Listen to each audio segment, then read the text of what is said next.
How's that? Does that work, Sue? Hey, Sue, can you hear us? Good, she got saved from all our jibber jabber beforehand. Yes, we hear you now. That's much better. Woo-hoo! Yay. Thank you, guys. Okay. Sometimes a little technology challenge. Yeah, that's always good. Let's see, what's coming up? Saturday, I'm gonna go out to Sugar Grove and do hive inspections. Bees and Brews, the location still needs to be chosen by Mr. Pantonen. That's 13th, is that my dates? And then what's our meeting on the next meeting? I thought it was mites and pets. Oh, it is Mice and Pets. It's Arthur and James. Yes, Yeah. primarily Arthur, secondarily James. Okay, so He's gonna it's, stand here. yeah, so Because James is having trouble talking. it's. The more I talk to mine, I start talking like this, because my allergies are so bad. Take your My EpiPen. throat. Oh, Oh, yeah, that'd be great. Take care, stuff like that. Eat So- more honey. Yeah, so mic treatment will be the next one. Do either of you or Arthur do the dribble method? No. I don't know if Arthur has, he's never told me he has. Because I want to do a demonstration of that out at Sugar Grove, Uh-huh. because I'm not a vaporizer. I'm not a big said fan. last year You know, there's only Try really it. about 3 or 4 situations where the vaporization is very effective. So I would like to see a demonstration of the dribble method, if anybody. But you see, the dribble method isn't a whole lot more effective. I'm It's a worried little more bit about more me. effective. It'll last for a couple, 3 more days. I'm more worried about the consequences for me. Okay. The Inhale. vaporizing is, to put on the respirator and Well, here. You were young in the 60s. What's the big deal? She didn't inhale. Well, I tried a few times, but sleep. I go over a quarter of sleep, so I know. Yeah, and that way. What weekend is that in Sugar Grove? They're gonna try to demonstrate this. Okay, this weekend is probably just a hive inspection. Okay, so, but I want to set up, Okay. kind of Make throw a out, plan for. make a plan for that and stuff like that. So, yeah, we'll go out Saturday. If it's raining Saturday, we'll go Sunday and stuff. So, How would you do that though? Don't you, that wouldn't everybody need the whole face stuff? No? well, I think with the dribble method, you don't need. Yeah, that you don't get the fumes with. the Oh, okay. That's why That's why you're saying you could demonstrate. you could demonstrate it, and that's why I'm saying I won't do it because of it doesn't have the vaporization. I was at it once and it's kind of like, I'm not doing it again. I'll do other stuff. But on the other hand, if you want to, we've got the kit Yeah, to do vaporize and if somebody wants to demonstrate that, then, with you know, mask. yeah, we've got, okay, so we've got an Gloves, OA kit with the whole- the vaporizer, with mask, with a mic check, shaker thing. I tried the gloves for Sugar Grove. But we still have some. Okay, now I'm gonna blank here. Green. Green. That's close, that's close. She came all the way from Peoria just to share with us. Thank you very much. And Ken and Sharon are at HSA. Oh, okay. Is that tonight, today, or this weekend, or, I don't know. I don't know what it is. It's, Down in Tennessee.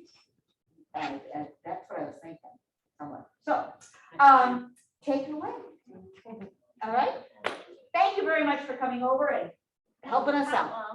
Because a lot of times we have questions about this. Well, I usually answer, so, Was, And actually, out of curiosity, because somebody tested me, will you address cream honey?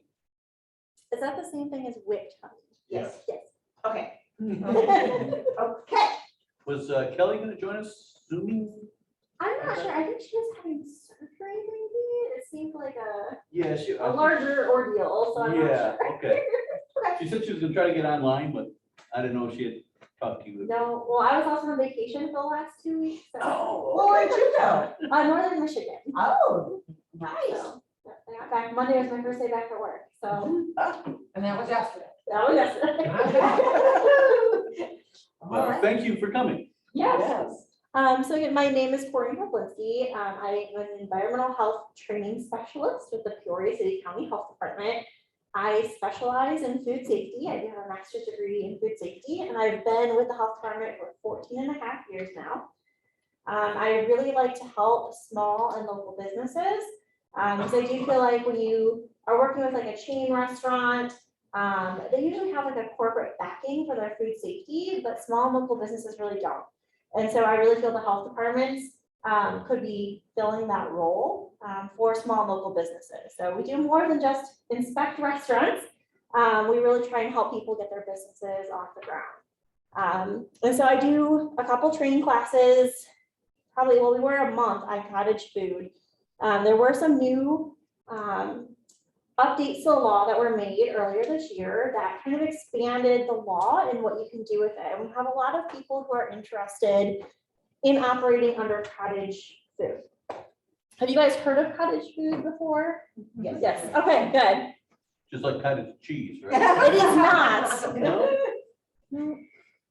Have to be on the side. No, okay.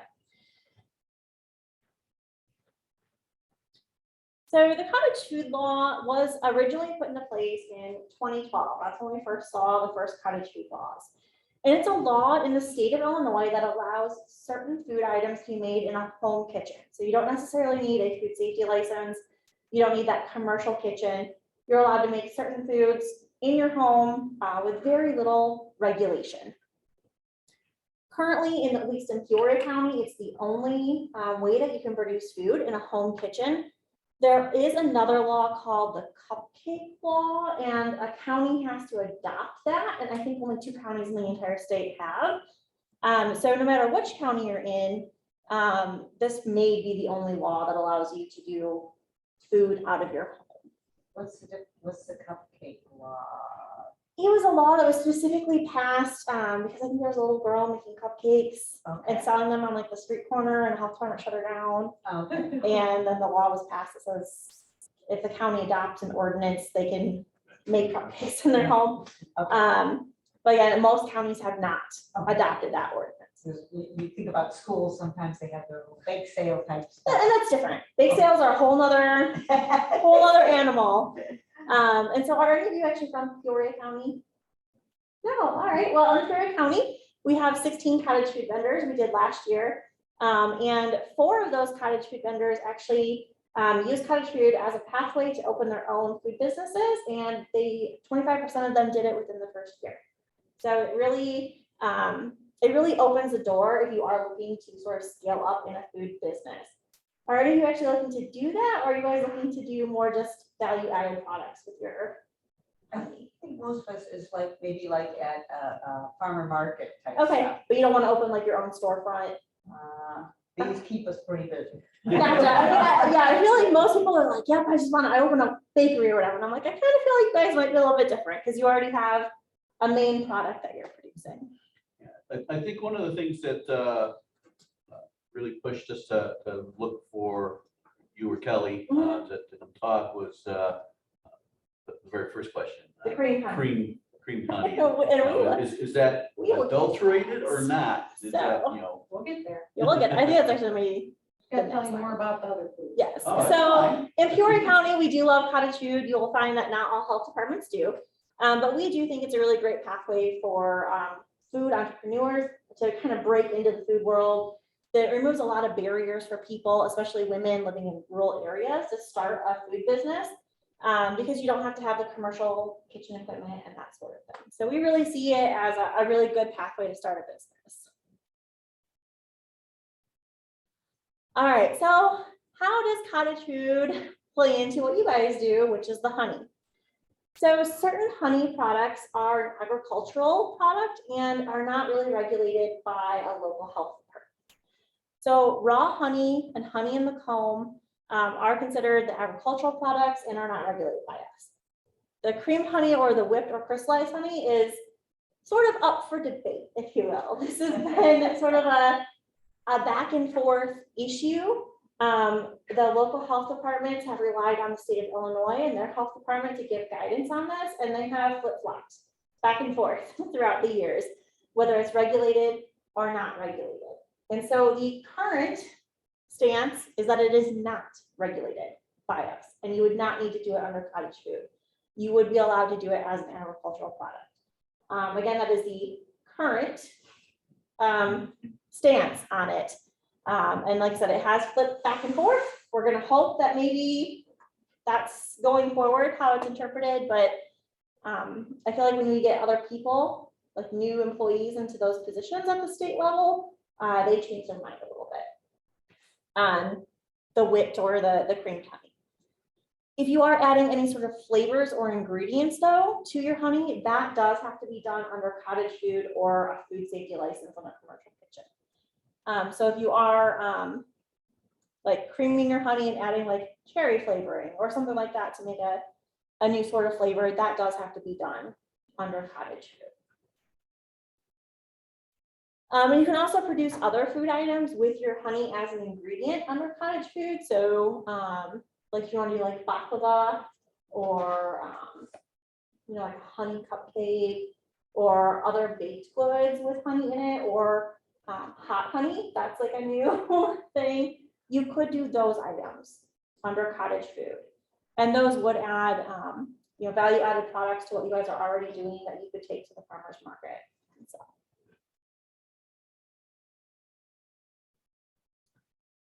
So again, cottage foods can be produced in your home kitchen. As soon as you actually step out of your kitchen and you go to a commercial kitchen, you're actually not considered cottage food anymore. So if you went into like a shared kitchen space, or you're like, my friend owns this restaurant and I do, you know, these value added products at their restaurant when they're not working, you're no longer considered cottage food. So you do have to, if you do register as a cottage food vendor, it has to be done in your home kitchen.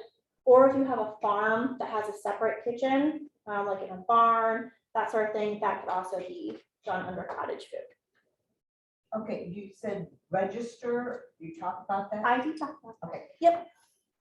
But can you just clarify, like if you do go to a commercial kitchen, what do you need to do there? Talk to your health department, Okay. because you're gonna need a separate food license for that. Or in some cases, like in Peoria County, we would let you operate under the food license of the person who owns the kitchen. But we would require an agreement between the two of you in writing for their file, and that's all we would require. I don't know that every county is the same as us. Does that, when you talk about county, because like, I live in one county, I live in DeWitt, Yes. but most of my stuff is in Bloomington, which is McLean. Who do I follow? Where you're producing it. Where I'm producing? So you got a fence up so your bees can't leave the county, right? I'm close to that, but I'm thinking most of my stuff is sold in Bloomington. Yeah. So I mean, if you wanted to set, like, if you wanted to, let's say, and we'll go into the list of foods that you can't do under cottage food because there are prohibited foods. So let's say like I make my own butter and I add honey to my butter to make a honey butter, right? And I wanted to sell that product, that would have to be done under a normal food license in a commercial kitchen. And I would need either to operate under somebody else's license or get my own to produce it. But then when I go out and sell it, you would need another license for that because it's a refrigerated product. Okay. And under regulation. So depending on what you're doing, there could be more layers of regulation to it. But I don't want to confuse you about the cottage food portion, because I do think the majority, I think, of products with honey in them can be done under cottage food. It's really if you're looking to do something like a honey butter, that would not really qualify for cottage food. And cottage foods, they can be sold, I think for you guys, I know you said farmers markets, you can absolutely sell at farmers markets, you can sell at fairs, festivals, any sort of other public events, you can sell from your home. And you can actually ship your products as well, as long as they're non-refrigerated, and you can only ship in the state of Illinois. Because it's an Illinois law, so as soon as you cross the state lines, it's no longer valid. So PHF is refrigerated? So that is, it stands for non-potentially hazardous food, which is a very Ah, technical term for not refrigerated. Gotcha. And we actually don't use that term anymore. The term is time temperature controlled for safety foods, which again is a lot of words that means refrigerated foods. So, but the law kept the older version of it. So we can't ship to Indiana? You cannot. And I'm talking about your cottage food products. So if you're trying to ship just the raw honey, we don't have anything to do with that. So, that would be an agricultural product, and I don't want to misadvise you, but I would assume that go with it. You also cannot wholesale your cottage food products. You do have to sell it directly to the end customer. So you would not be able to sell it to a grocery store. So let's say you make hot honey, for instance. You would not be able to like go to Hy-Vee or Kroger and have them sell your product because it was made in a home kitchen. So only you can sell it to the end customer.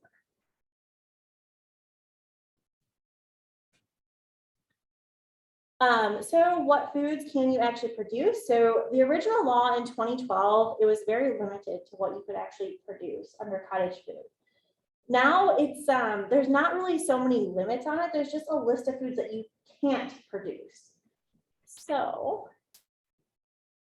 this is the full list of items that you can't produce or use as an ingredient. And so you can't do anything that's meat, poultry, fish, or seafood, dairy or eggs, and I'm going to come back to dairy or eggs because there's some exemptions for that. You can't produce any sort of pumpkin, sweet potato, custard, or cream pies, or any sort of pastries with a filling that requires refrigeration in it. A garlic and oil product, a low acid canned food, cut or pureed fresh tomato or melon, sprouts, cut leafy greens, unless you dehydrate them, acidify them, or blanch and freeze them, dehydrated tomato or melon, frozen melon, wild harvested mushrooms, alcoholic beverages, or kombucha. So those are the prohibited food items. You can make anything else that's not on this list. And the dairy and the eggs, you can actually use those both as ingredients as long as the end product doesn't require refrigeration. So that's sort of the exemption for the dairy and the eggs. Because if you're making like a cupcake or a cake or any sort of baked goods, usually, right, milk and eggs are main ingredients in those items. So that's why it's exempt a little bit. So you couldn't produce something like a quiche, right? That's like mostly egg, but you could make a cupcake. That's the difference. What about whole eggs? What kind of eggs? Whole eggs. Whole eggs in the shell. So that would not fall under cottage food. That again is an agricultural product, and you can sell the farm fresh egg. I believe you need a broker's license. Yeah, you gotta have that, a license. but it would be through the Department of Agriculture. That one. Yes. What's considered low acid canned foods? So the low acid canned foods are going to be a lot of the Green beans? yeah, vegetables. Yes, Vegetables. Anything that has to be pressure canned. correct. Oh, Yeah, pressure canning is something that's normally done with the low acid canned foods. So I don't think it actually specifically says no pressure canning, but yes, that's the general idea there. So you can see you actually do have a lot of options for products that contain honey in them. Again, the hot honey, that's like a really popular thing right now. But again, you can do like the baklava, the cupcakes, honey caramels, things like that. Yes. What's hot honey? Hot honey is it's a fermented honey product that they infuse peppers into Oh. and different Cream spices. cheese and Yeah. so it's like, or, Okay, you know, yeah. Yeah, put so it in things, it's a fun charcuterie board thing. it's becoming very, very popular. Like fancy schmancy. Yes. You're a fancy schmancy. So the guy. habaneros I have out in my garden are doing my honey now. You could And find that. I've usually seen it with like the pepper flakes. I've not seen it with a hot habanero, but. Oh, I've never seen it. Oh, I've seen it, and it looks really pretty, because it's the gold honey and then you get a little pepper flakes and. I personally think it would taste really good if you did like was that chicken and waffle with like a hot honey on top instead of syrup. Personally, I think that would be good, but, and like I said, it's becoming very popular, the hot honey. But you're altering the natural ingredient and probably cooking it to some degree. And Yeah, and I think it normally involves a fermentation process as well. I've never personally made it. but- No. Do you guys have other questions about specifically food items that you can or can't produce? Or have you guys thought about adding value-added products, and what have you guys thought about adding as far as food goes? Just kind of still mulling it around like as a, maybe a business option for you? Or were you all just like the cream honey, that's where it's at? That's one that's, I think started a debate on this. Oh, absolutely, and I think it's, like I said, with the state, that's where the hard part is we have received different interpretations of that, so. And that was the online question too, is wanted to understand creamed honey and selling in a local store. So, yeah, if you're creaming honey, again, you can do that without our regulations. I don't, because you guys are actually regulated, the hives are regulated, right? But the Department of Agriculture. Well, when you say regulated, Yeah, Well, yeah, registered. what Yeah, does that mean? yeah, they're not inspected or anything. I mean, to They the don't point inspect. of food grade. okay, There are, inspectors throughout the state, but they don't come to every hive every time. Yeah. before you're- so the cream honey doesn't fall under our regulations. I don't know whether you can sell it to a grocery store or not because it's an agriculture product, so you have to ask the Department of Agriculture. Honey, you can. Yeah, I would So cream assume if honey you can is do, in that. yep, if you can do it with your honey, I would Yeah. assume you can do it with your cream honey as well. Yeah. That'd be my assumption, but I don't work with the Department of Agriculture, so. Hey, hang on just a second. Did you just say it is okay to put creamed honey in the grocery store? I don't know, you have to ask the Department of Agriculture. It's health. Yeah. It when, we don't regulate it, Oh, you're health. She's health department. yeah, we don't regulate it, so Because we've we, been told that you do. so, Some counties say they do, Yeah. and some counties say they don't. yeah, and again, it's been a debate, and the state of Illinois has changed their mind several times on it. Yeah, so- that's what I'm getting. I'm getting that answer quite a bit, that the state of Illinois, it's hard to get a straight answer from them. I was gonna say, I think that's Sue Oh, speaking. Lord. Yes, it is. She's had guidance from her county that it is from the health department. So we asked, our health department asked the state of Illinois last summer, because I think this is when the debate sort of started. And they told us, yes, it would be regulated by health departments. A month later, I kid you not, it was a month later, they told another health department it's not. And so when we sat down to write a guidebook for cottage food, we got the state involved and we said, we need your final answer, right? Because we have written documentation going both ways from you guys within days of each other. And so their current interpretation is that creamed honey and the whipped honey is not regulated by health departments. It's an agricultural product. Now, which one of those needs to be refrigerated? Because isn't there one of those, the whipped honey No. separates if it's not refrigerated? When I- So then you're saying that the last you guys heard, the creamed honey is not regulated by the health department? Correct. That is the last interpretation the state has given us. So I'm sorry. I was. No, you're So fine. did you cover hot honey? Like if it's, Yeah. is it allowed if you're in a commercial kitchen setting? So if you're in a commercial kitchen, you would be regulated by your health department. Because it's a commercial kitchen, you would need a health department license to do that.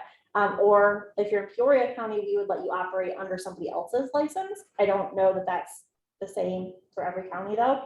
But you could do hot honey under cottage food out of your home kitchen. But as soon as you step foot outside your home kitchen, you're no longer cottage food. And you don't fall under those regulations. So, yeah, so it's better to do it in your home than a commercial kitchen as far as. Any other questions about the foods that you cannot produce or can produce? in the cottage? So like you couldn't put garlic in honey, because that would be a hot honey, even though it's a garlic honey. So if you want to do a garlic and a honey, you know, even though this specifically says garlic and oil, the risk there is botulism from the garlic and the anaerobic conditions the oil creates. I believe the same conditions exist in honey. Mhm. And so you would want to make sure that that is acidified. And it's my understanding that honey is actually naturally acidic.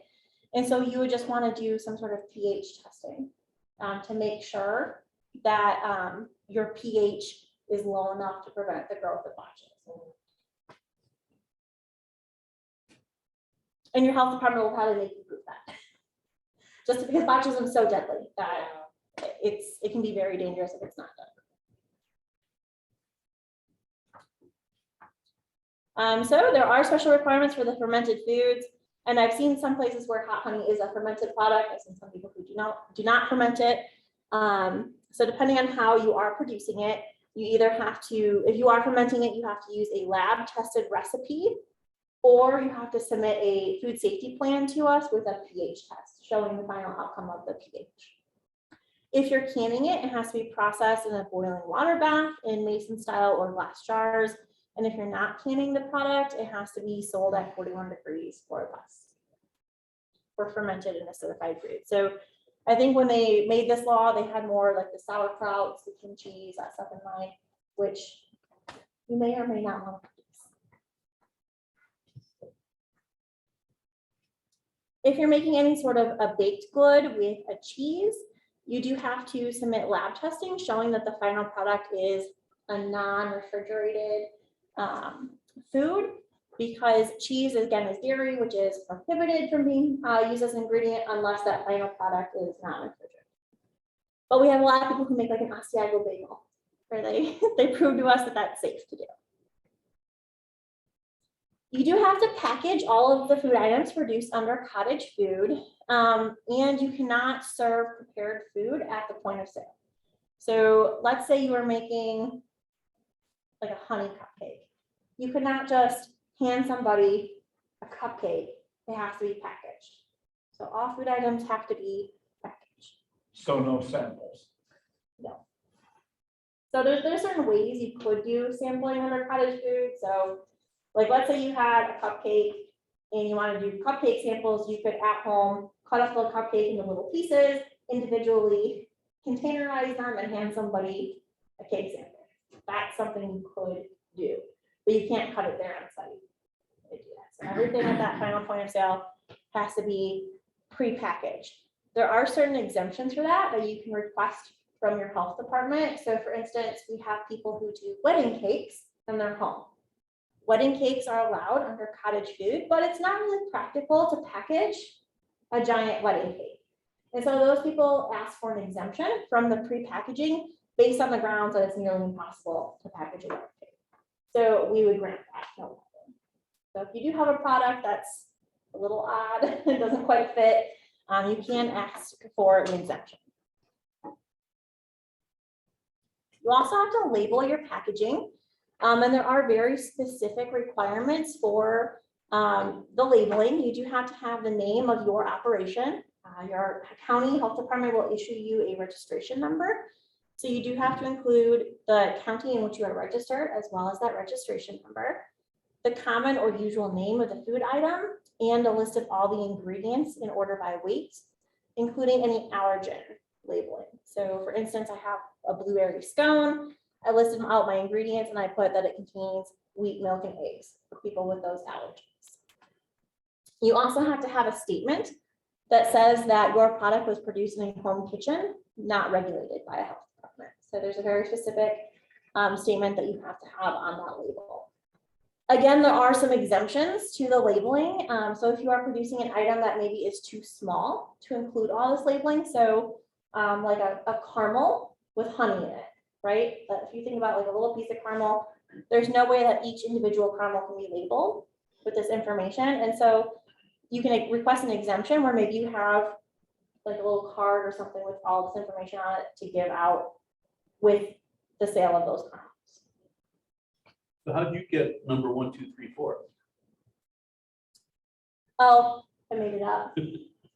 I don't, like, our numbers aren't even that. They're like 143 dash something, like there's, yeah. That's not even the same format as what we actually put them in. But each county will assign you a registration number. So they would have their own ways of doing it. Again, this is just the exemption that we've already talked about for products that are too difficult to label. At your point of sale, you also need placarding that says that the products were produced in a home kitchen, not regulated by a health department. So if you're at a farmer's market and you have a booth and you have your cottage food products, you'd have to have just a placard somewhere with specific wording on it. Our Peoria County website, we actually built an online toolkit. And so we actually have some of these placards you can go on and print out. None of them have bees on them though. Oh. I know, I kind of thought about that when I was, Do you know if the wording for that is similar for what would be needed for Livingston or DeWitt or McLean? the wording is the same. So it's a state of Illinois law. So every health department, same law. There are a couple weird things health departments can make a judgment call on, but for the most part, the law is the same. So the wording would be exactly the same. So you So could steal your toolkit. absolutely. You can go right ahead and do that.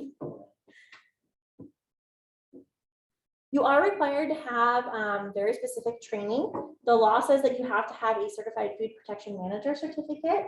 This is an 8-hour training course with an exam that you have to pass. I'll be honest with you, I do not think this is a great training for people working out of a home kitchen, but it's what the law says. So that's the training that you have to do. Just be very careful because there is also another training called food handler training. It is not the same thing. The food handler training is like $10. So you may be thinking, like, I got a great deal on this training. It's the wrong thing. You need the one that's called Certified Food Protection Manager Certificate. And it's usually between $100 to $200 for that training. Who teaches those classes? So there's a lot of private instructors that teach them. We maintain a list on our website of the ones that we know of in Peoria County. But because of COVID, actually, most of these companies went online.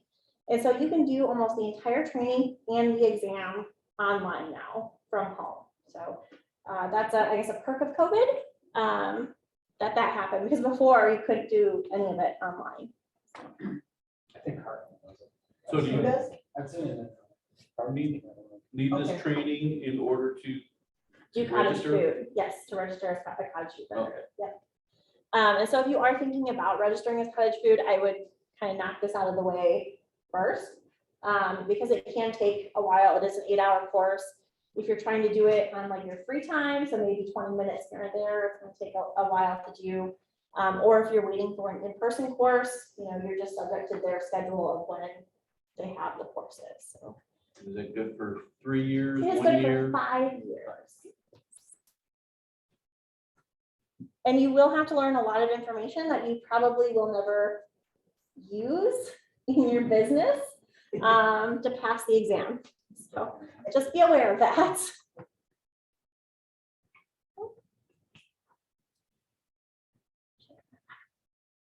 So if your home is on a well, there are other requirements as well. You will have to have your water tested. And I believe this is one of those things that is up to the local health department, whether they require water testing or not. In Peoria County, we do require water testing. Test kits can usually be purchased from your local health department. I know the Peoria Health Department sells them for $10, so they're fairly cheap. And then if it's the month of March, it's Groundwater Awareness Week, and we actually give them away for free. And that includes like the shipping to the lab and everything. So that is definitely an option, or you can go to a private lab to have your water tested. They usually charge $30 to $50 to test your water. So again, check with your local health department if you are on a well, because some may require the testing and some may not. Can I ask a question? Yes. So if I go through the health, or someone, a friend went through the health department and they tested and they came up hot with that, does the health department then take action on that well? Yeah, we shut down your whole house. No, I'm joking. No. They do another count. So I think sometimes people are very suspicious of what will happen. We would educate you how to treat your well to get rid of the coliform and E. coli. We would not allow you to register with us until we had some sampling showing that your well was clear of the bacteria. But if you were like, okay, I tested my water and let's say it's just chock full of E. coli, right? And you just don't want to deal with it. We would never take further action against you. If you're like, nope, I'm not even gonna cottage food, I'm not gonna do anything, just drop the whole thing. We wouldn't be like, well, you know what, your well, it's contaminated, now you need to do something. We let the homeowners make that decision for themselves. So if you want to drink poo water, go ahead and do it. We would advise against it, but we're not gonna like force you to drill a new well or anything like that. Now, if you're renting the home, maybe a different situation because you're providing other people with contaminated water. Like at my house, I've got reverse osmosis in the house. So it would be okay to test that water versus the directly out of the well water, or? I think it would depend. So is your reverse osmosis on the whole house, or is it a point of use on one faucet? It's a point of use on 3 faucets. Okay, so if those 3 faucets are the ones that you use for your cottage food, and those are the only faucets you use for your cottage food, I would test after the reverse osmosis. Okay. You know, you may want to even just test both. Right. Right, just to make sure, like, there's probably a reason you have reverse osmosis, and it could be that your well was contaminated at some point in time, it couldn't be treated, and that's the, you know, the final step of the treatment before you drink it, right? I have bacteria. So, and you know, honestly, like wells, depending on what type of well you have, certain wells are subject to contamination way more often than other types of wells. Depends on how much rain we've received, that sort of thing. So, you know, we'll just give you instructions if you have a positive on how to chlorinate your well to remove the coliform E. coli, but that doesn't necessarily explain how it got in there, right, in the first place. So you may want to look at where your septic system goes and things like that. Do you guys have any more questions on water testing? Cottage food or otherwise? All right. So you do need to register as a cottage food producer. So you can't just start producing cottage food. You do have to register with your health department first. Your registration is good for 1 year, and a new application does have to be submitted every single year that you're a cottage food vendor.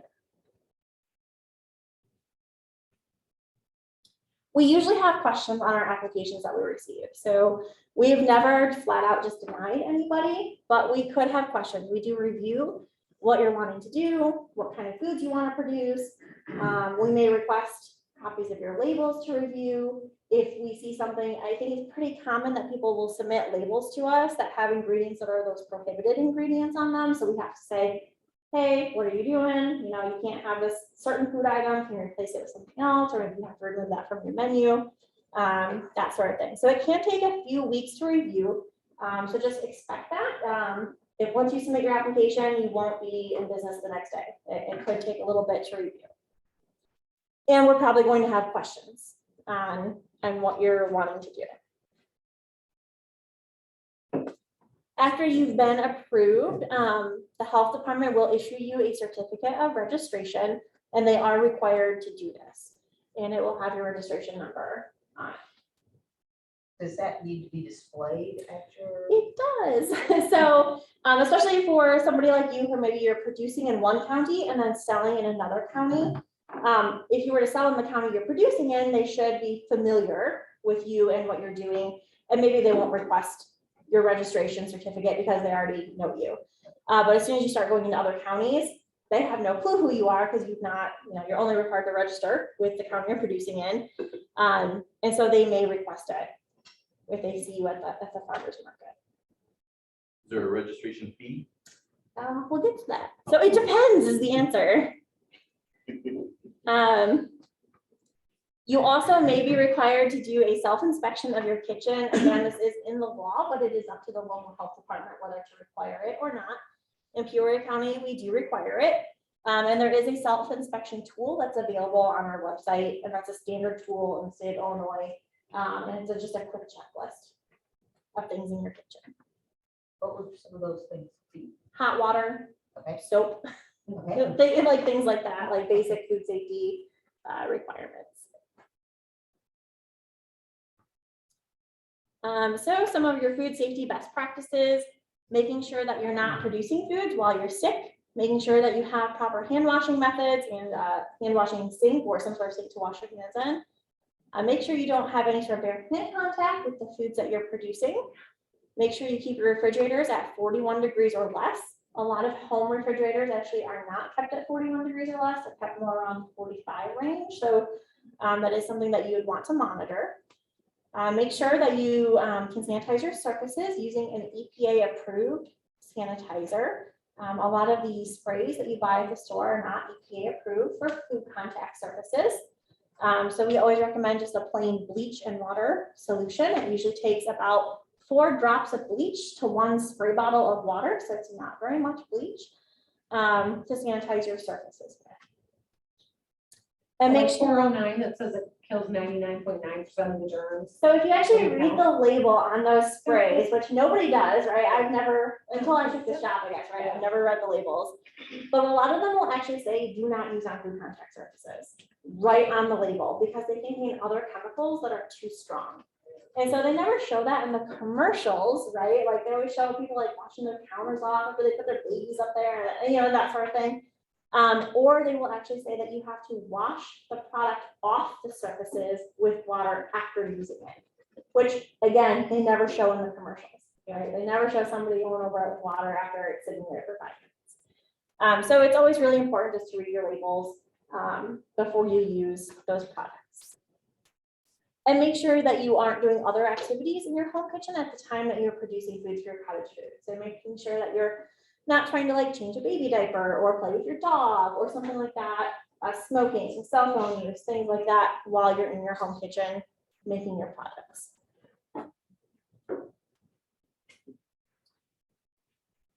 So as far as inspections go, you won't receive any routine inspections like how we routinely inspect restaurants.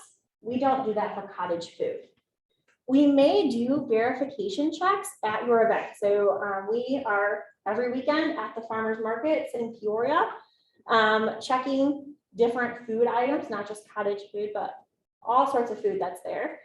And we may check to see if you have that certificate of registration with you, if your labeling is done properly, and if you're producing the items that are approved. So that could be something that happens is somebody from the health department may stop by your booth and just quickly check things out. We do have the right to inspect your home if we receive a complaint, if we suspect that your product caused an illness, if we believe an imminent health hazard exists, or if we find that your food products are not in compliance with the regulations. So there are certain cases we can. In Peoria County, we've never inspected somebody's home. There have been other counties where they have had to do that. They've had people with like cat hoarding situations trying to produce food and things like that in their homes. So that was actually recently added to the law to allow health departments a little bit more leeway with inspections.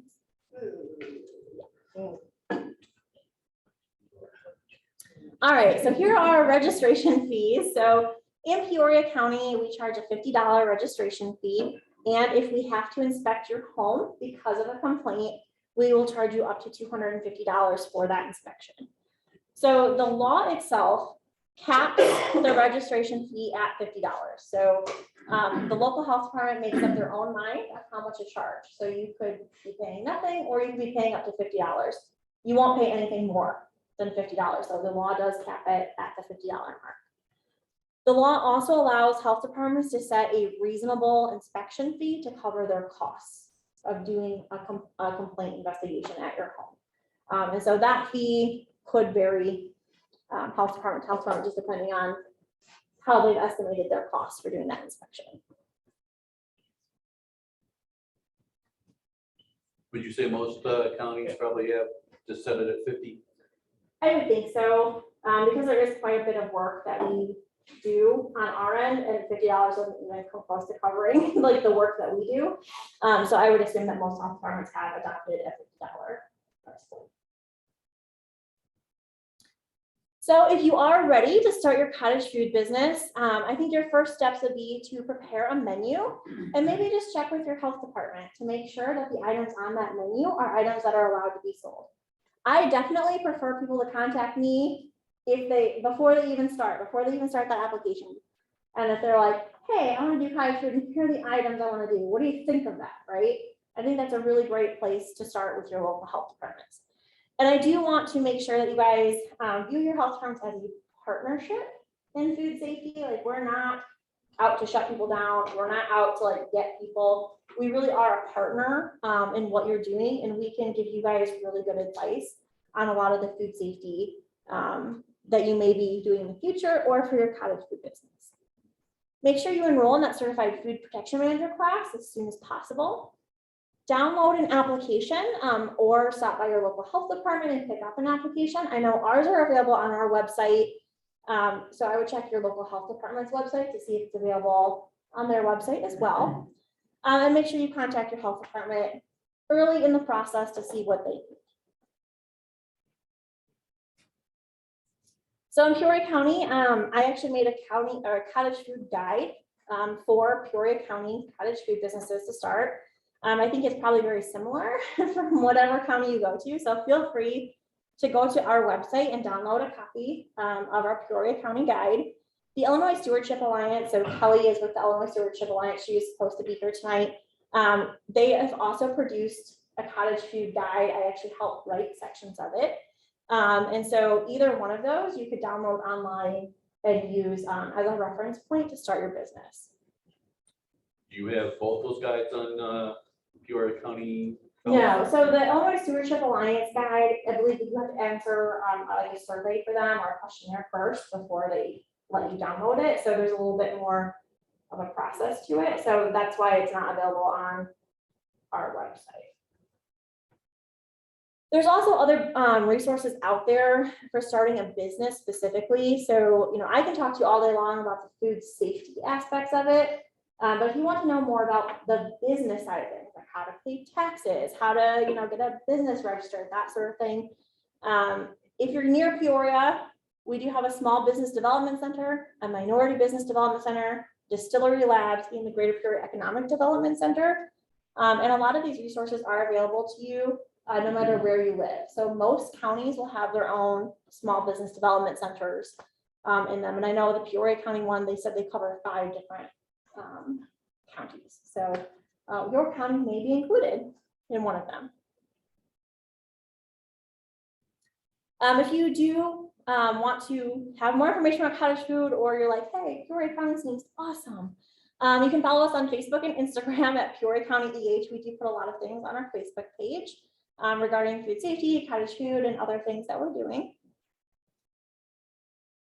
Do you guys have any questions for me about cottage food?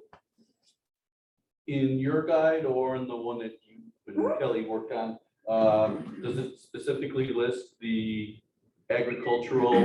The Illinois Stewardship Alliance absolutely has the honey part in there because we worked with the state of Illinois to get a firm answer. So I believe there is a very specific section for honey in their guide. Okay. So, yes, I know my guide does not have anything specific about honey in it. It's more of a generic, all-encompassing cottage food. But I know that was one thing that they really wanted to make sure was in their guide, was specific about honey. Yes. Our outdoor kitchen's okay.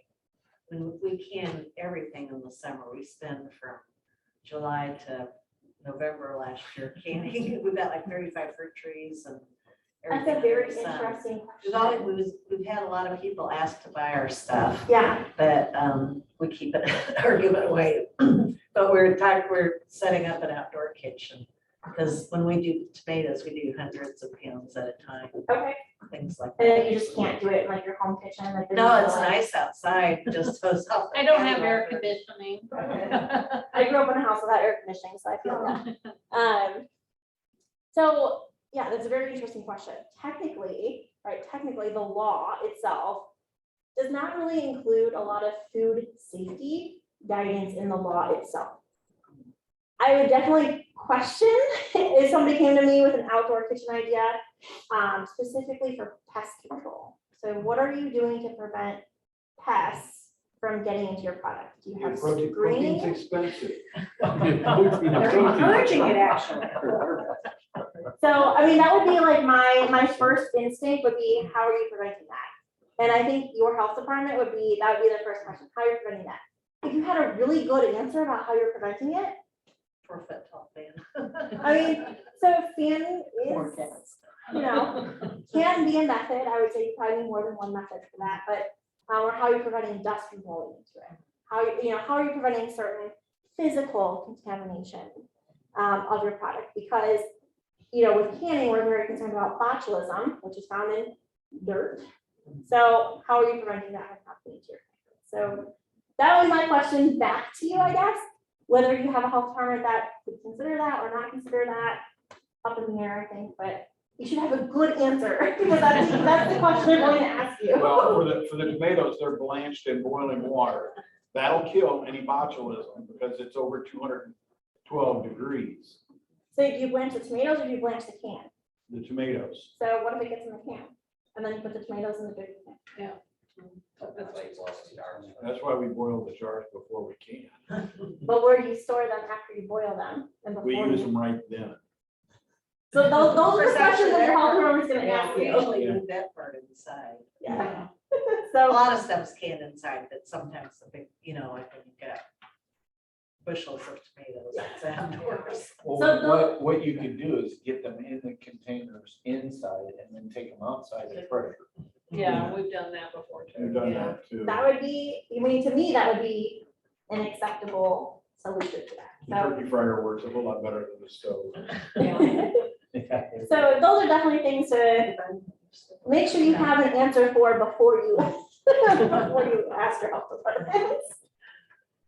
I do know that McLean County was a kind of a stickler compared to some other counties. A place would have steak fries, Okay, and if the grill wasn't covered okay. in McLean County, they wouldn't allow it. So, I mean, for like an outdoor event? Yeah. Yeah, we would require, so our outdoor event rules definitely say you have to protect the food. We don't tell you how to protect the food, just that you have to do it. So if you were to make food on a grill and the grill has a lid, that to me, that's protected. If it's an open grill without a lid, then I want, It was a bar that Something. and I invited them to, and she said, what county are you in? McLean County, she said, I won't go there. you know, and honestly, I'm gonna be honest with you, there are some health departments Yeah. that really just don't even want to deal with like the cottage food. They don't want to deal. They're very old school, stuck in their ways. And I know with Peoria County, we tend to be a little bit more progressive and trying to help people Right. with their businesses. Usually we can work out something, but I will be honest with you that your counties may not be that way. I know there's a couple of us in my department that have worked extensively with cottage food in particular, and we receive probably between 2 and 5 emails from other county health departments every week, asking us questions or how we're interpreting things. So most of the time, people will come to us. Other health departments will come to us with questions, and even the state of Illinois came to me, and I presented a statewide thing for health departments because they needed somebody with a little bit more expertise. So, so we are leaders, I guess, in cottage food. So you may run into other issues. Yes. We have an online question. Do Yeah. lip balms or lotions fall under your purview? So they do not. So that would not fall under a cottage food, or usually health departments do not really have any regulations over cosmetics. But I am sure there are regulations out there. It's just not going to be the health department. I think Sharon talked about that when she did that presentation. Yeah, I'm sure that somebody somewhere regulates those products. Yeah, dog biscuits, that's another one we get a lot of. And the Department of Agriculture regulates those products.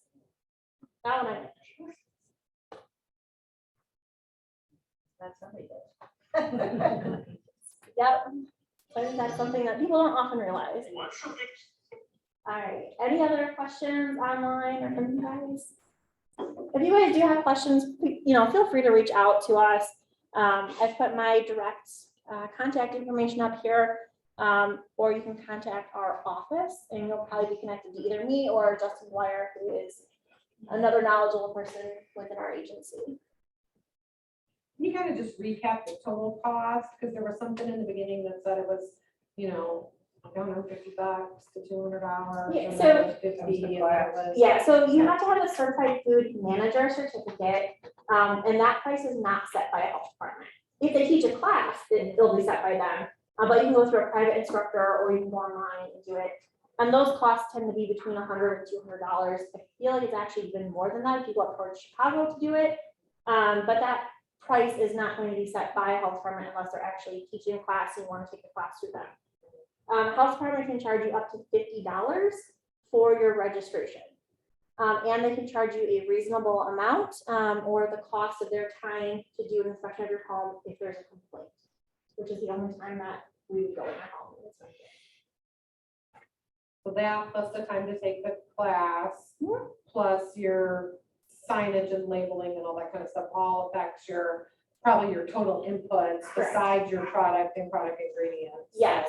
you want to be maybe making more than a couple batches of caramels if you're gonna go Yeah. this direction. And definitely, like I said, I can talk to you all day long about the food safety part of it, the business part of it, how to price your product, that sort of thing. Definitely contact your small business development center, or other local, business development center or local business organization for that kind of help, because that is outside my expertise. But yeah, it's a very reasonable entry fee to start a food business. It's $50 plus the cost of your class. Any other questions? Thank you.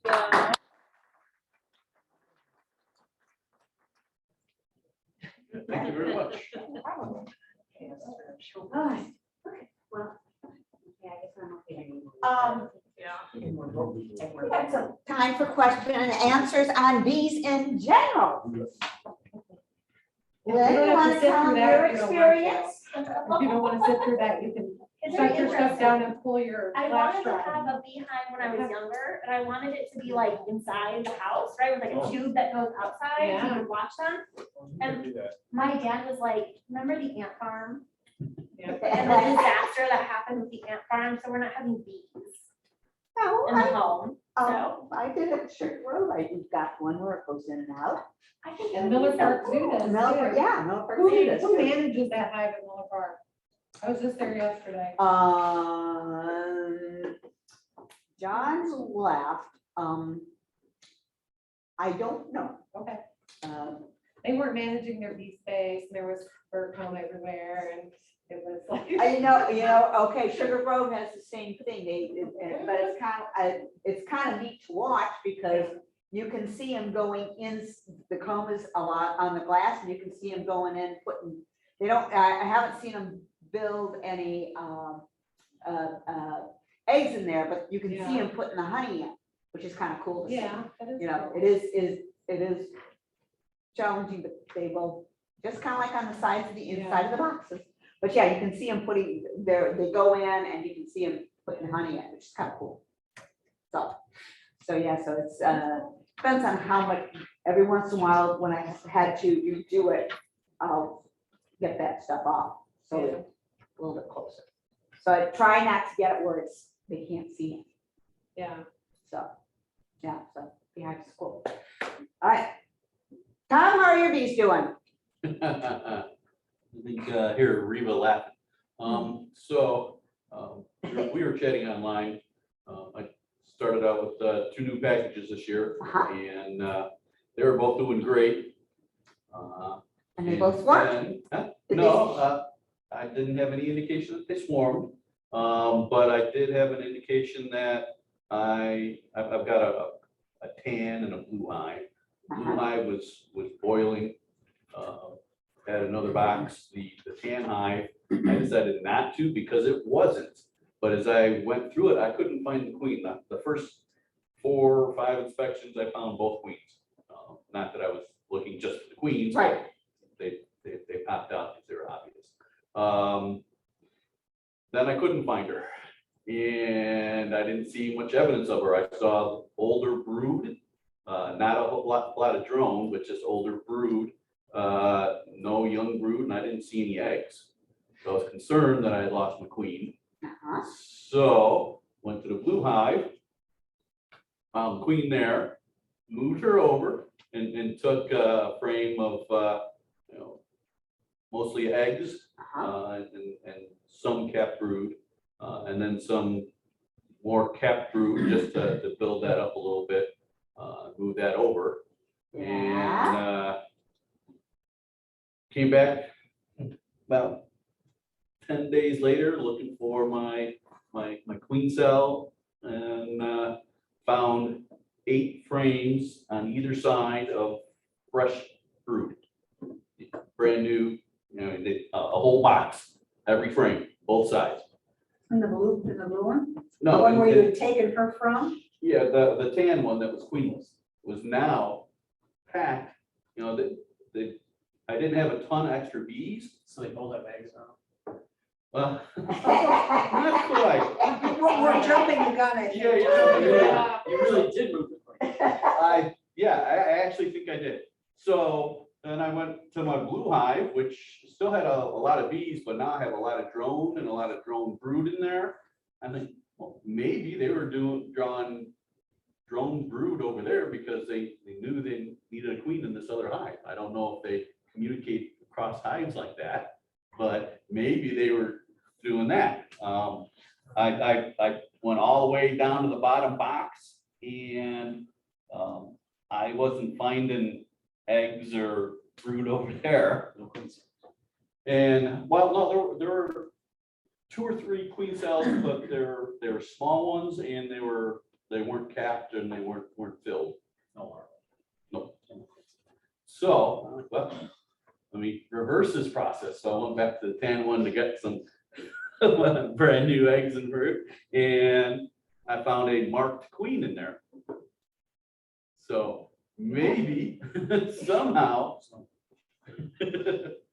she switched boxes on me, or I mistakenly moved her. That sounds more probable. Yeah, but I was really sure I moved her, you know, Yeah. over an outside frame on the outside of the box to move it. But So you put her in a, when you found the queen, you put it in a new box and then no, I moved. you just slid her over. Yeah, I slid her over So and she jumped. yeah, Yeah. so she probably jumped when I wasn't looking. Well, So, Listen, yeah, So like I've got a new size box. A lot of times when I'm doing, I put the queen and her frame in that box and kind of seal it up so then I can maneuver everybody else and know where she's at. mhm. And sometimes she doesn't go on the frame, but I know she's at least in that box and I've got less space to kind of sort through. What I do. Yeah, so I, just put her there, kind of like, okay, now I can maneuver everything. I'm not gonna damage her. I'm not gonna move her, then I can tell where she's at. That's what I do. So I'm anxious to get back out there and look at my blue hive now and see, if I've got some queen cells. It's been, well, it was last weekend that I did this, so. Okay. All right, James, what are your bees doing?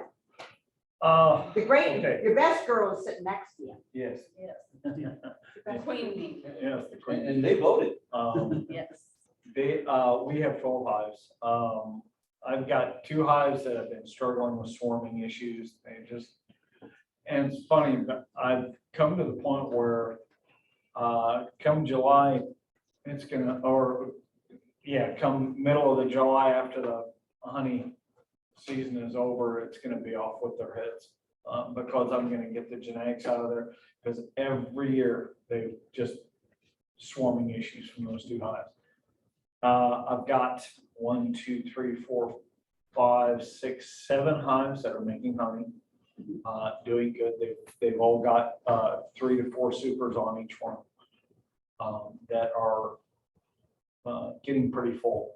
I've got 2 other hives that are kind of, I'm wondering if they've got some mite issues because they're just not going gangbusters. And I actually have a nuke. One of the nukes I made this spring, it has made a superb honey for me. And that I've also used her to donate brood to other hives. So I've actually taken, I think, about 4 frames brood out of it, and they've still made me a superb honey. Wow. Can I ask where you got those queens from? Those gardener bees. Those nukes I got from you, they're like on fire. Yeah. Where'd you get them from? Gardener bees. They actually go, they're at the edge of Florida in Georgia. But they go up north and they look for bees, queens that are good stock, and they use a carniolan Carniole and Italian mix. And really, be honest with you, months from the way they've said, this company makes 250,000 queens a year. They're big. I've always had good luck with them. I've had one queen that was a drone layer after a very short period of time, and they replaced the queen just like that. And, you know, all I did is send them a picture of a brood frame and got me the queen. But it's a good secondary place. I like making my own. I like getting them from you guys, Tom and Arthur, those guys. I like getting queens from them because they're, you know, they're more localized queens, and I like the queens I get from there. But if I need something otherwise, I like the Italian Carniole mix. I don't like just the straight Italian. I like having that mix, and they seem to do well going through winter for me too. Don, at one time you had talked about queen rearing workshop. Any luck on that? Yeah, actually, I talked to Steve McNair, and we probably won't do a queen rearing, but we're gonna do a hands-on beekeeping 101, splits, reading frames, inspections, how to fix problems. Let's see, 4 hours of sweating, doing all that. So Do you have a date? yes. I'll write it down. We literally just figured this out today. It's Sure. gonna be July 9th. Okay. I will post that. It's up in Lexington. Planning. Dave, was that's Saturday? No, that's a shot. Huh? We were just talking about him in 4 hours, and I was like, oh, that's a lot. No, it should be down there. Yeah. You can make it. You can do it. Well, then take a break. Yeah, in a nice cube tray. Well, that's, you know, yeah, so you're there to learn. So if you're there to learn, okay, if you need to take a break, then take a break. Oh, yeah. So get nice water, tie it around your neck. I was gonna say those cool. I got Yeah. I got those, and I got my little, back, a thing that you go when you have a sore back, an ice pack. Velcro's around, I got 2 of them, so when one gets warm, I can switch it out. You know, I found an interesting product for anybody who has issues with, because I have severe allergies. And I seen these 2 guys, well, I was at the hospital or getting an allergy shot. And there's these 2 guys that walked in, they got masks on, they got this tube that goes down on their arm with a little box. And you could hear that it had a fan on it. And I basically, they were in the same area as I was, and they sat down, so I asked them. And it's a mask that's got a tube that goes down to a HEPA filter, and it blows air into the mask, being filtered with HEPA, with a HEPA filter. I have 1 bee. What's that? I said I have 1 bee yard. I can really use that. Yeah. 'Cause I usually come out of there just. But I thought it was a really cool idea. You can get them on Amazon for like $40. Well, Melissa online says, hey, Tom, just a note to let you know that the queen you sold me is doing great so far. And that'd be you, Tom. Well, how are your bees doing over there? Great, just waiting for a queen to split them. Waiting for a queen to swarm? Just so we can split them. Oh, okay. They haven't made any queen cells, but they can be split. One more week. This week. Oh, this week, what day? Saturday, Sunday. Oh, that's good. Saturday, Sunday, Monday. Weekend works. Yeah, our new ones are doing really well. I've only got 1 honey super on each one of them.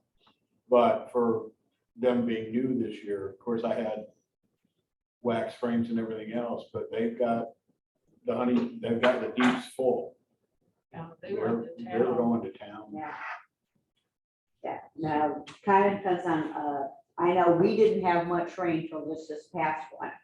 We had like a ½ an inch for the first 3 weeks. Yeah, we haven't had our. We haven't either, but we water grapevines in the garden and Yeah. trees and everything else. Right, So they're they're getting plenty of water. Yeah. So you got two deeps in the super or just one deep? Two deeps in the super.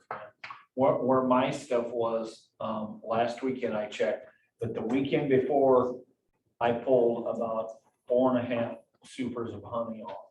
Wow. I checked this last Saturday and hardly nothing else was done. It was dry enough that they weren't making a whole lot of Right. honey. And I'm really hoping that this rain is gonna. Now, see, it's interesting because I've got some hives that have lots of honey and I have other hives, no honey. We didn't get much rain. We got like 3/10 of an inch at the farm and that was that. A couple days, when did it rain here? Saturday. Yeah, we got about 2 inches. Yeah, I got 1.8. We finally got enough rain that our sump pump kicked on. Well, you gotta realize our house sits over a natural spring or something because the sump pump goes most of the year. And it had quit probably for 3 weeks, at least 3 weeks, we hadn't heard of the sump pump. So you know it's gone. Okay. So we're dry. Well, Cindy, how's your hive doing? Well, Not bad, not good. You know, we probably had about every issue in the book, so. I've got a lane worker. Yeah, we had one of our packages, had a lane worker, like, you know, it was like, they're not really doing much. I kept giving them like a frame of brood or a frame of eggs from another hive, but they weren't really doing much. And so finally, like, you know, we've had family issues and vacation where we were gone a couple weekends, so it was like speed keeping, you know? So he goes, what are you doing? What are you doing? I said, there's like 4 frames of bees here and all the brood comb is lumpy drones. Right. And so I just took out those frames and then I took that box and put it on top of another hive and now it's going just fine. But he's like, but you can't, they'll kill the queen. I go, yeah, by the time they get down there, it's a strong hive, they're not gonna. So that one worked out fine. We did that before we left. We're finally starting to cap and everything else, so Yeah. we've done our treatments and. Yeah, and before we left, we're like, okay, everybody gets a super, whether we think you do or not. Yeah, Israel, the same thing, he said, Israel's family issues also, and he said, he asked me to put boxes on, so I just threw a box on a couple of his hives. I bet you're glad you did that. And then we have like this monster hive that we got into it the other day, and it's honey, honey, honey, honey, and then 2 boxes of nothing, no eggs, larva, brood, nothing. But so many bees, but I'm like, there was no old brood, there was no new brood, there was no anything, so then go back to the first hive, disassemble it, get out some frames of eggs, because it had, 8 frames of fresh eggs. We even had a Like, there you go. queen excluder where.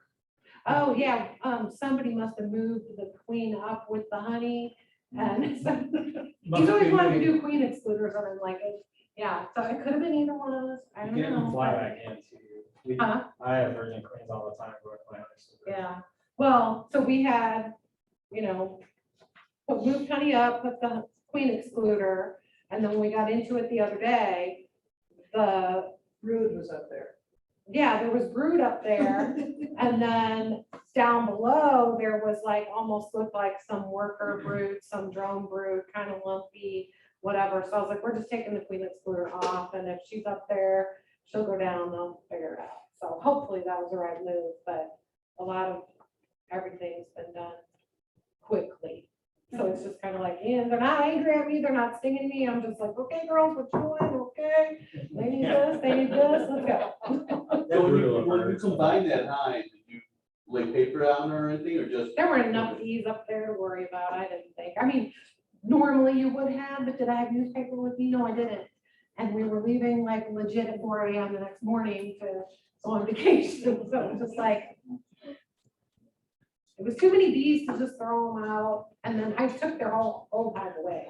So they literally, if they were out, they had no idea. I mean, Okay. they couldn't go back home because there was no one to go I've back. got a question, because I had one, it's a hive, didn't have a queen, but had a ton of it had quite a few bees, but most of them drones. So I didn't want to combine them because then all of a sudden Oh, the yeah. hive is now loaded with drones and you boys don't do anything except me. I like that use of Tom. I'm glad I'm further up the table. Okay, so I didn't want to combine, but I didn't want to overload another hive with that many drones. So just shake them and then, So like when I have a laying worker, that kind of thing, I'll take either if I have one handy, a capping fork, and I'll just slash all that popcorn. okay, Or if it's all popcorn, I'll bang the bees off the frame. Like I'll just take a whack on the frame. The bees will fall off. okay, And then I'll just pull that out, lay it next to a hive, let everybody clean that out, and then I'll put it back in next time. But I'll usually kill that brood because it's usually loaded with mites.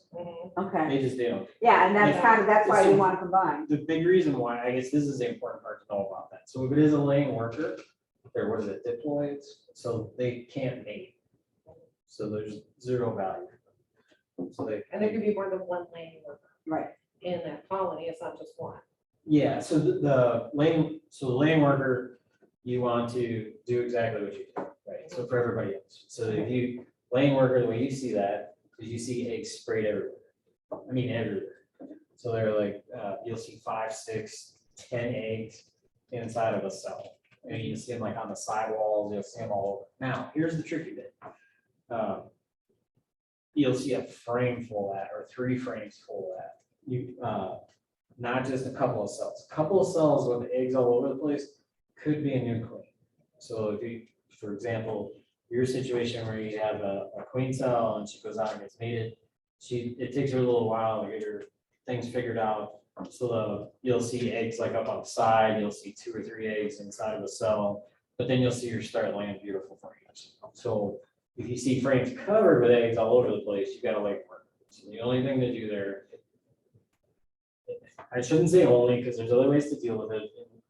I've never had luck with it, go shake them by a tree 200 yards away from your hive and all that stuff. It's silly. Just pick it up, put it on top of your other hive, and you're good to go. And if it's a lot of bees, like if I had a laying worker several years ago, and I didn't trust that the newspaper was gonna be long enough. So I put like a window screen that they couldn't get through, and then gave them several days till the pheromone from the queen right hive drifted up into the hive I put on top of it, and then took that screen off in the newspaper, but this time I didn't. Yeah, I agree. So on that same note, like if you have a hostile hive, like for example, Sue, I heard her on the call here, she had one that was just hotter than a pistol like 3-4 years ago, I forget, maybe 5 years ago. And when you have a hive like that, usually they won't accept a new queen, they'll kill her. So what you want to do in those situations is break it down into a bunch of weak splits and put queens on moles. Now I know for those people in town, they're limited to like 2 hives, you're kind of screwed there, and you're, I can't do that, whatever. Sometimes you can get away with splitting it into 2 boxes, and leaving them queenless for a week and then putting a queen on there, but a lot of times those are really hard to requeen. So the best way to do that is make small splits and combine them with other hives or do something like that. You can also leave that cork in, so they can't get to the candy, put the queen in for a couple days, right? Try that So too. that they'll get her pheromone, you can tell like if they're gonna ball her, I still have killed even after like after a several week. days. They're just angry and Yeah. hostile. So like the plastic cages too, so like the JZBZ cage that looks like it's kind of a weird shape, it's like A little. that one, they can chew your feet off. And if it's a hostile hive, they'll chew your feet through the thing. And then she's dead. So as soon as she comes out, they'll kill you. Vicious little. Because she can't hang upside down and do all that stuff without her Oh, suction yeah. cup thing. Oh, that's right, with the JCBC, she can't get, away from They can get to her. you can't get away from the frame or the screen because it's all screen. Yeah, sometimes they can sit up top, but eventually she needs food, so she needs to be tended to. When she goes down there to get tended to, Then they. they'll a lot of times they'll nip her. I did literally watch a high school one several, like a month ago. Uh-huh. It we went to go inspect. It's those. sad and cool. at the And it's same just time. like, what are they doing? I mean, I'm like putting the suit on, you know, and I'm like, wait, I'm coming, what are you doing? And I'm like, that's not normal behavior, so I videoed it all, and they just like went up, and then I videoed them landing in the tree, and then they were too high up, and we tried to get them, and Kelly was out, and then finally I was like, just never mind, they're just too high up, they're gone. And he went out like in the dark with a headlamp on, with the next, you know, the cherry pick, not cherry picker, what's that, apple? Long extended apple picker that he put a butterfly net on me. And he got some of them, put them in the box, and then thinking maybe the rest of them would come, but we didn't get the queen, so they were gone. Yeah, but sometimes it's kind of like, okay, you're there, Yeah, bye. yeah. I have a tree they always go to. Mhm. I have a mulberry tree that they love. And I wasn't thinking one time when I burned a bunch of stuff, I took my chainsaw and cut Oh, the no. swamp tree. So now they don't. They don't have a Yeah, place to place. stay. They won't go to the other trees for some reason. It is amazing how they'll go to the same spot year after year. I Those think they leave like pheromones are wax still there. pieces on there or something. Yeah, yeah, and yeah, Some kind of I've, neat stuff on you know, there. when I take them off the tree, you can see little bits of wax there. We've had them in trees, I've had them on a fence around the garden. Mhm. I had some old deep sitting up by my propane tank. And I don't know if it was you went out there or I don't remember now. Yeah, one morning I went out there and I sent Denise a picture going, we've got new girls on the lawn. And actually, I've had it 4 times. Ones that let them rot out and just kind of sitting up there and they've moved in. That was last summer, this summer they didn't. We had to move into New Diggy 1 year too. We haven't had storms now for a couple of years. We went like 4 years in a row. Every May we got at least one Yeah, storm. at least one, usually 2. And the last 2 years, we haven't gotten any. Last year I had a lot of storms. This year I've seen one. And it was 30 foot up in a honey locust on a slope. I said, bye. So how about some of our online people? Val, how are you? Can you hear me? Yes. Hey, hello, everybody. Hello, young lady. My bees are doing really well. They're doing even better than they were doing last year. And I think that's mainly because they had a chance to start off with the comb from the previous 2 hives. I started out this summer saying, okay, I've kind of got my feet wet. I'm only going to keep 1 hive. I'm only going to do 1 hive. And then my mom said, well, I want bees. So instead of 2 beehives next to each other, I've got 1 beehive at my house and 1 beehive 10 miles away. And so it makes visiting. Oh, I'm looking at the Zoom link. No, there's. Oh, I want to stop.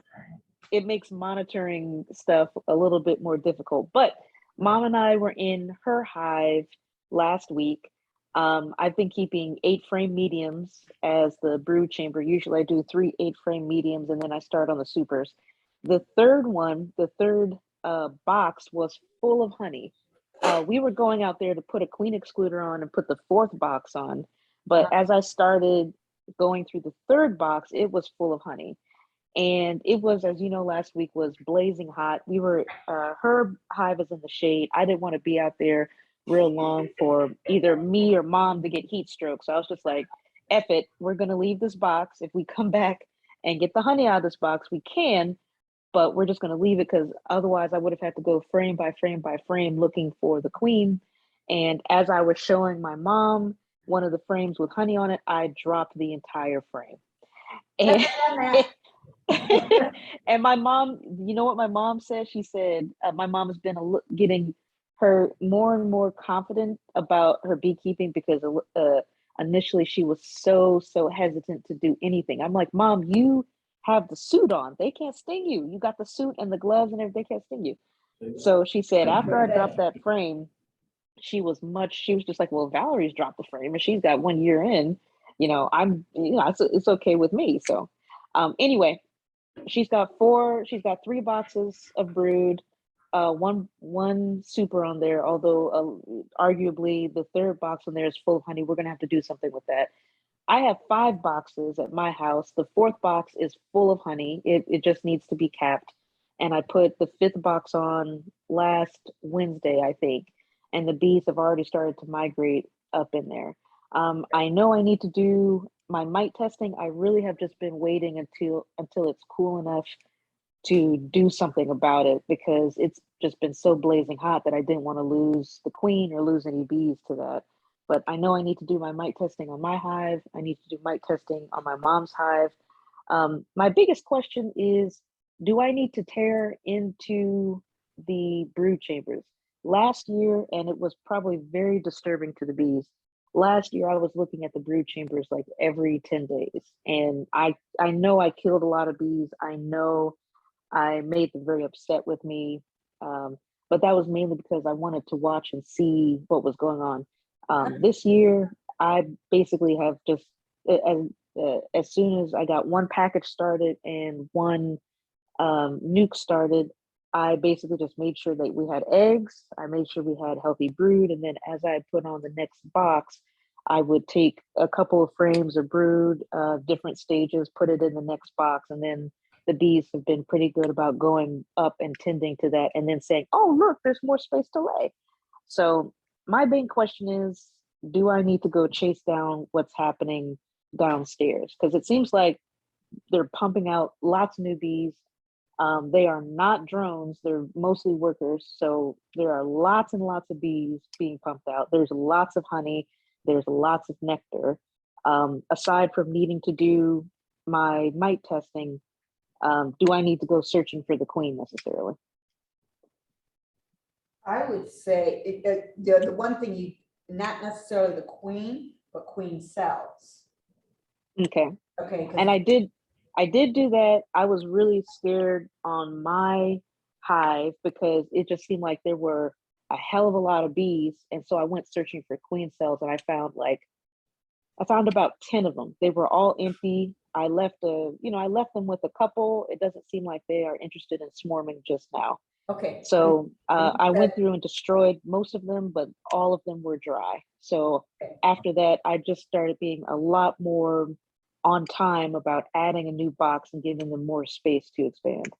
Okay, are you talking queen cells or queen cups? I'm sorry, queen cups. Okay, and there was nothing in them. Yeah, so No, there's nothing in. Yeah, they'll have lots of little queen cups, and that's what you're looking inside of.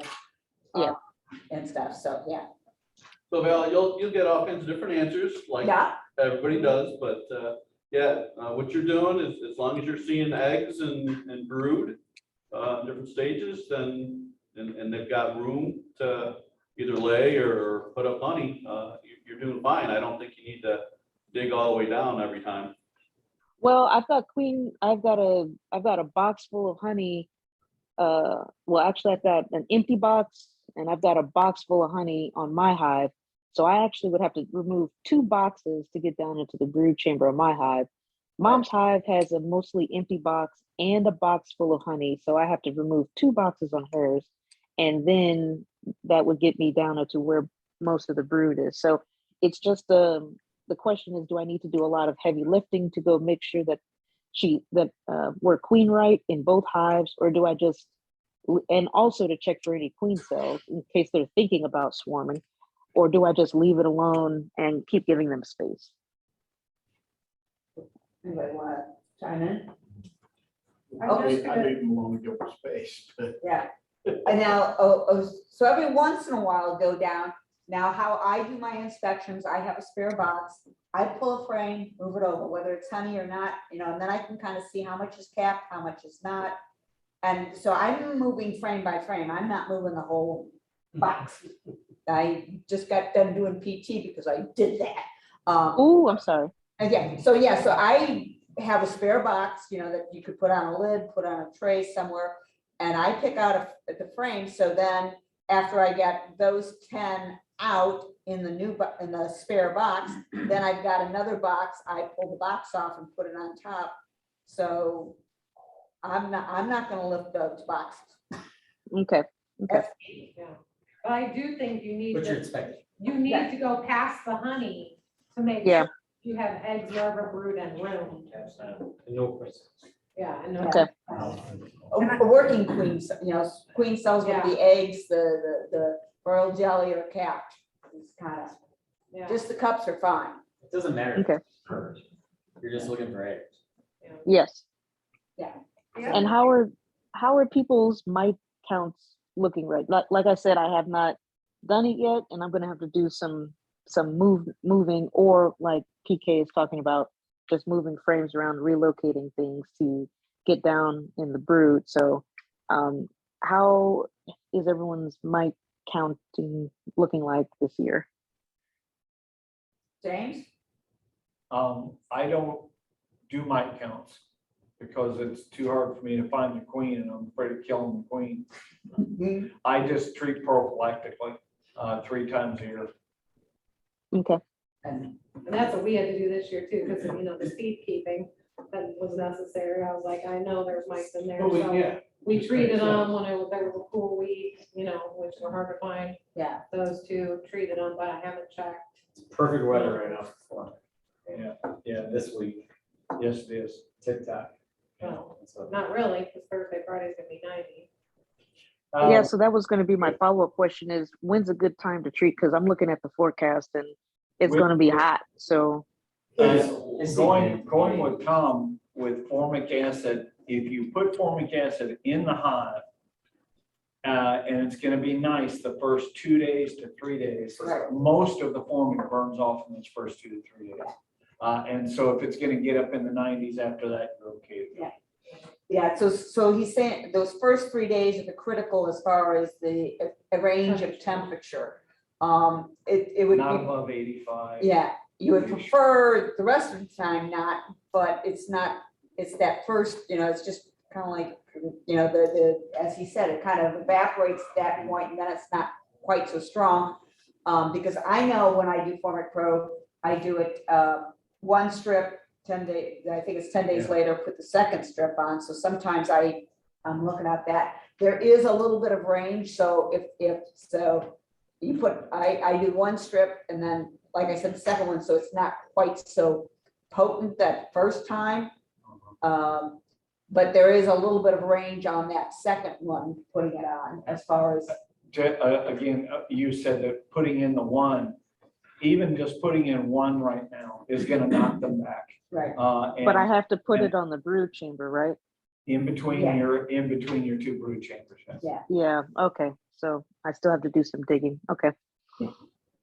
Get those muscles working, girl. This is a workout. And do the PK method. I think the PK method will serve you some good there, and she kind of sped through that, but when I do that thing on the 9th, you'll see it in person. But if you take like she uses a sheet tray, Yeah, a baker. A baker's size cookie sheet holds 10 frame. You can use your lid, just flip your lid over, put the box there. That's what I use, just use the lid. Yeah, I've used both. And I kind of, and I know some people like to put frames back exactly how they found them. I have a tendency to mix things up and then kind of like, okay, so like if I saw some brood up in a box that I want to pull honey from, I may move them back down. I try to move the queen down to my bottom box because she always has a tendency to work up. So I like to move her down. So I'll even move the queen down. So This time of year, you don't have to worry too much about separating your brood because it's warm enough that they don't have to really keep it warm. Where you have to worry about that is in those cooler months as you get into fall and Right. stuff, you don't want to separate that Yeah. brood. So If you put a new frame in between 2 frames of brood, and they're emerging, that frame will be drawn like that, because those bees will literally emerge and they'll draw that comb, as long as they're on a flow. It goes pretty quick. So I guess the trick here is, what I'll do is I'll flip a lid upside down, and then I'll set the box at a 45-degree angle on there so I don't smash bees. And then you can move 1 frame at a time over and go through and look at things. So when you're going through, you're looking for eggs, larvae, brood, queen cells, pests like hive beetles. Those kinds of things are your key items. So if you go slow and you're using smoke and you're not using leather gloves, the not using leather gloves will force you to go slow, because otherwise you're gonna get ate up.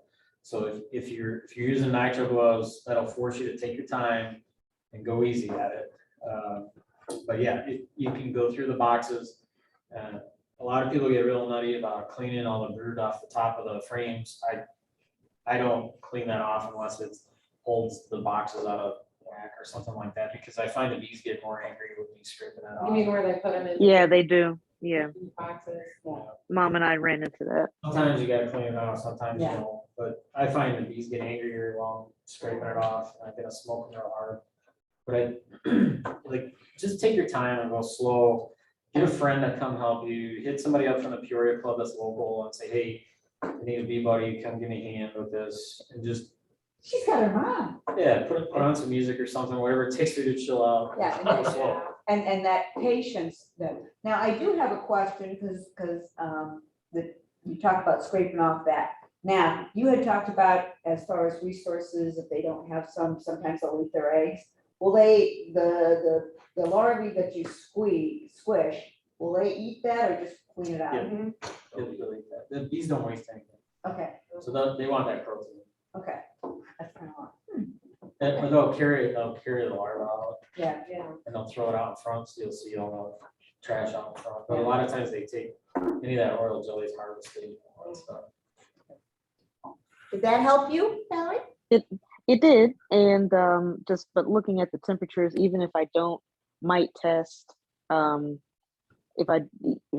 if I do mite test this week, the temperatures are still pretty high, so I might be waiting another week before I can put Format Pro on both hives. So it's just I'm just waiting to heat out a little bit.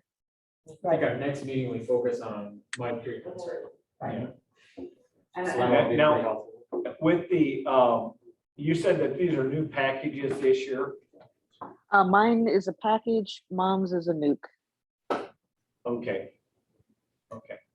I'm just thinking that, she should be okay for mites. They shouldn't be getting too bad yet. And the fact that you're looking for an opportunity to treat now, you're treating in a good time. Just watch the weather and treat when you can, as soon as you can. And you'll be doing fine, because that package didn't have, unless it was laden with a bunch of mites, you should be doing okay. And you're treating early enough for you to knock down the mites for that before they get to the fall, where they're starting to build up brood and bees for the fall, and getting Okay. those mites out of the hive before. So Okay. if your mites are really bad, you'll see like bad brood patterns a lot of Yeah. times, if they're really bad. Now, you gotta look close, so again, you gotta take your time, get the sun at your back, and look in those frames real good, hopefully you got dark foundation, so you can see the eggs and stuff like that, but if you have a pattern, like you have a brood frame, it's a shotgun, where it's just scattered brood over there, and there's not eggs in between, or it's not filled with honey, then you probably have a high mite count. A lot of people misinterpret that as a bad queen, could be a bad queen, but most of the time, you'll see sunken brood cappings, you'll see stuff chewed off, you'll see anti-bees, they'll be jittery and stuff like that. You'll see K-wing on them, where their wings look like a letter K like that. Yeah. You'll see the signs. That's exactly right, because if you have a hive, like I said, I've got two hives that are kind of and I'm wondering where the mite load is in those two, because they're not going gangbusters. If you've got a hive that ramps up and it's just going gangbusters, it's a healthy hive. Okay. You have to They keep the mites they- down to keep it healthy, but you've got a healthy hive that is not full, because the key thing is you can have it, you got the mites, but once you get mites bad enough, they're vectoring the viruses to the bees.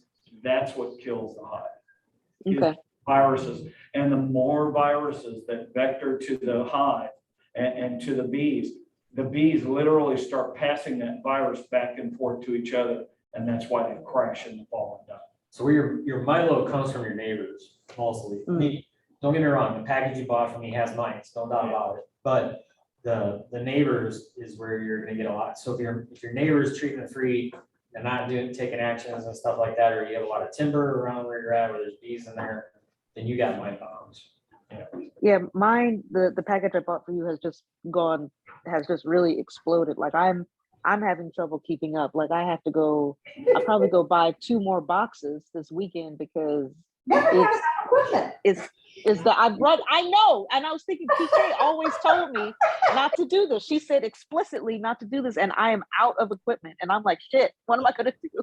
So I need to go buy 2 full boxes and maybe fill them both with frames, and then maybe a box for my mom with frames as well, because I'm running out of space.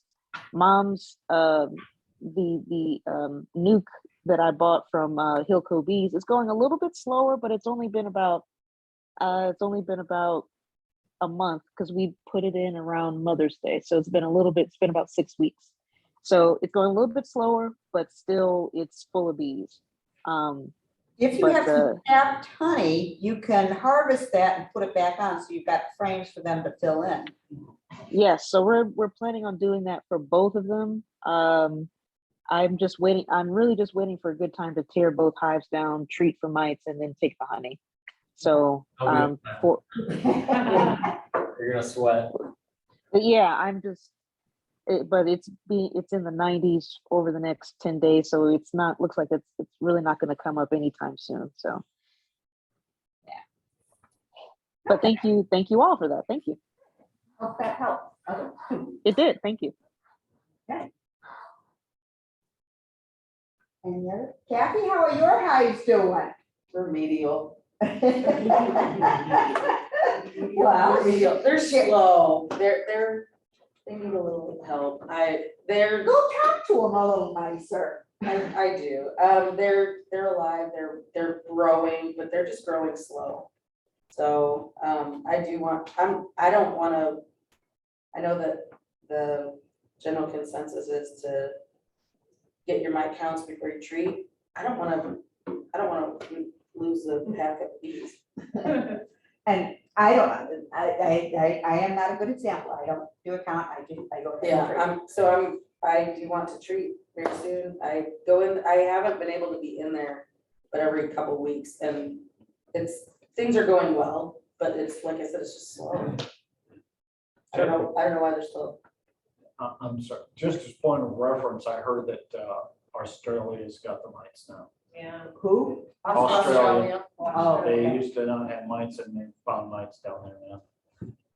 Yeah, And I heard they were destroying the bees. yeah, it's, yeah, viruses are, Makes it a lot tougher than it used to be. Yes, Right. it I wasn't around then, but I can tell you how glorious it was to keep bees back in the day. yeah, you just got to put them in the box and then took the honey and that was about it. Yeah, is. yeah. Hive beetles. Some of my struggle, one was a UP queen situation, and the other one was user error. So once those things got straightened out, so it just kind of delayed me, I think it's too. But they're on the right track, but. So if you spot those bad queens like in a week or so, I'll swap them. You just gotta tell them.